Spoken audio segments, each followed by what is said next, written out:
Fala pessoal, nosso câmbio hoje, meio de feriado, sexta-feira, feriado Tiradentes com o carnaval no Brasil. Câmbio, mercado pequeno e o câmbio saiu aí subindo 3%. Estava trabalhando todos esses dias na casa de 4,65, encerrou na quarta-feira, tivemos o feriado, viemos aí para 4,60 e pouco, 4,70 e chegamos a 4,79, um aumento de 3%. Isso porque dos Estados Unidos há uma confirmação de que os juros vão aumentar e vai aumentar num nível bastante assim expressivo para a realidade americana. Também você terá o aumento de juros no Brasil, que parece que já vai ser mais 1% novamente. Mas o outro ponto é uma questão entre STF e o presidente Jair Bolsonaro. O ponto é o processo Daniel Silveira. Daniel Silveira foi condenado a 8 anos e 9 meses ou 6 meses de prisão.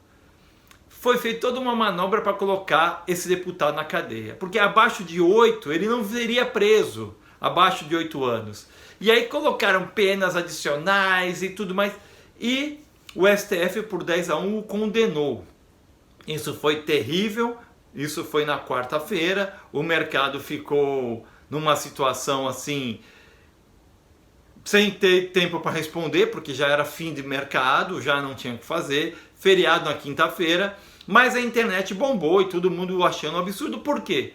Porque o cara tem imunidade parlamentar, era o STF se defendendo do próprio STF, ou seja, aquela história, por exemplo, que aconteceu com o Moro para liberar o Lula, que ele era parcial, que é algo mais parcial que isso, o próprio pessoa que se acha, digamos assim, violentada, ameaçada, que foi o Alexandre de Moraes dizendo, ele disse para mim, ele falou para mim, como é que você pode falar alguma coisa de você e você defender a sua própria causa? A parcialidade estava totalmente envolvida nesse processo, sem contar que condenaram por um assunto que, uma ameaça à democracia, lei de segurança nacional, o processo todo machucado, todo estourado por forçação de barra do STF. E ficou claro que uma forma de defesa deles. Eles queriam se defender, eles queriam deixar uma lição para que ninguém falasse mais mal deles, porque se falar mal nós vamos botar na cadeia. E olha, criaria uma jurisprudência, porque se eles prenderem um deputado com imunidade parlamentar por uma opinião, o que ele faria com o ser humano comum? Com o brasileiro comum, aquele que não tem foro privilegiado? Quer dizer, loucura total. E aí, na quinta-feira à tarde, naquela live do presidente, o presidente Bolsonaro vai lá e concede um decreto de graça. O que seria de graça? Concedendo perdão, né? Ele foi lá, esse decreto é o tal do indulto, ele concedeu um indulto pessoal para o Daniel Silveira, com relação à multa, com relação a tudo. E isso é algo que tem que ser cumprido, está na Constituição. O presidente trabalhou dentro das 4 linhas. Só que ele deu um tapa na cara do STF. E o STF, vocês sabem, é inimigo. Barroso já se diz inimigo. Ele mesmo diz que é inimigo do presidente da República. O Alexandre de Moraes, de igual forma.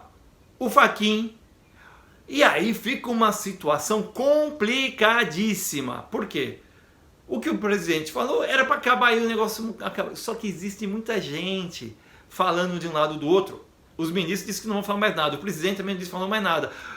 Seria bom até que o Daniel Silveira não fale mais nada. Mas está todo mundo falando. A esquerda, Randolph, todo mundo querendo entrar com processo, Renan, para pedir, para baixar, provocando o STF, para que o STF tome uma posição, que o STF não pode deixar assim.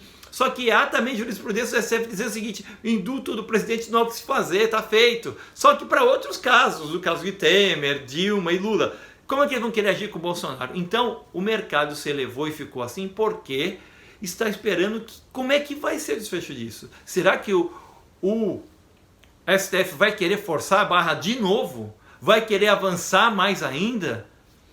Até que ponto o STF vai querer entrar nisso daí?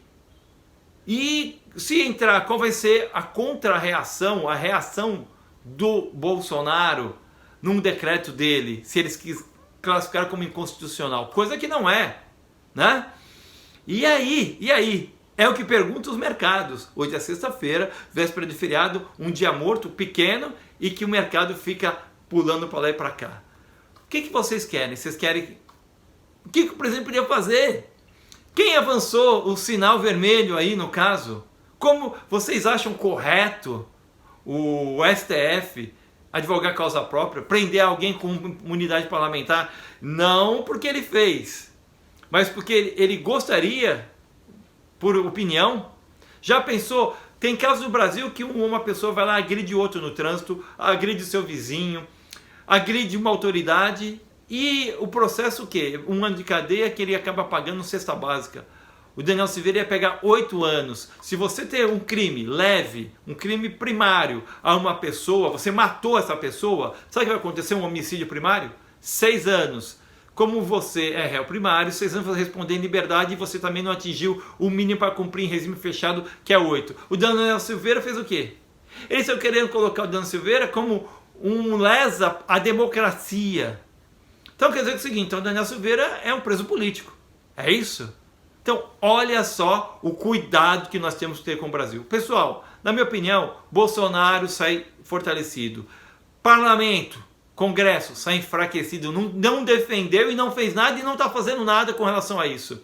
O STF só serviu para mostrar quem eles são. Então, para mim, o Bolsonaro sai, é como se fosse quase a nova facada do Bolsonaro. Se eles quiserem forçar, eles vão forçar uma facada no Bolsonaro, que é capaz de eleger o Bolsonaro no primeiro turno. E sabe por que isso? Porque o Bolsonaro está dizendo que ele preza pela liberdade. Durante a pandemia, você viu que os governadores queriam prenderam pessoas de idade, fez a polícia bater em pessoas, fecharam ruas, invadiram lares sem autorização, com assim, a aprovação do STF. Enquanto Bolsonaro dizia liberdade, liberdade, liberdade. Quem é o ditador da história? Pessoal, olhe isso na hora de votar. Quem vai deixar você livre e tomar as posições que você quiser, falar o que quiser dentro de um Brasil nos próximos 4 anos? Se inscreva no nosso canal, siga conosco no nosso dia a dia.